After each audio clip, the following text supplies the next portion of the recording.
நீங்கள் ஒரே ராசி ஒரே நட்சத்திரம் ஒரே லக்னத்தை ஏன் பண்ண வேணாங்க அப்படிங்கிறாங்கன்னா ஈகோ இருக்கும். நீங்கள் உதாரணத்துக்கு மிதுனம் புனர்பூசம்னு வச்சுக்கோங்க. மிதுனம் புனர்பூசத்தவே கட்டிக்கிட்டிங்கன்னா 2 பேர்த்துக்கு ஒரே நேச்சர் தான் இருக்கும். குருவோட நேச்சர் இருக்குமில்ல. நீங்கள் சொன்னாலும் அந்த அம்மா கேட்காது, அந்த அம்மா சொன்னாலும் நீங்கள் கேட்க மாட்டீங்க. 7.5 சனி வருது, அஷ்டம சனி வருதுன்னா ஒன்றா தானே வரும்.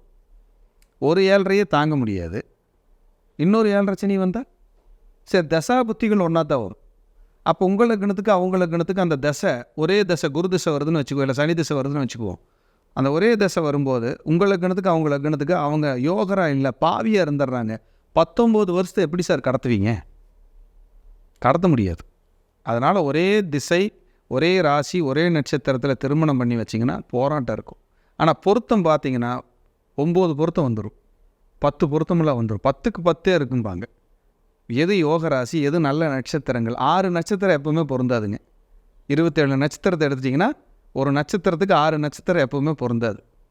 அது எங்கிட்ட நான் ஜாதகம் பார்க்க வரும்போது நான் சொல்லுவாங்க, சார் எந்த நட்சத்திரம் எங்களுக்கு பொருந்தாதுன்னு எழுதி கொடுங்க. நான் எழுதி கொடுப்பேன். அந்த நட்சத்திரத்தை தொடாதீங்கன்றவேன். ஒன்று ரஜ்ஜு தட்டும், ஒன்றும் இணைவு இருக்காது, பொருத்தம் இருக்காது. இதெல்லாம் நம்ம பார்த்து தான் சார் சொல்லணும்.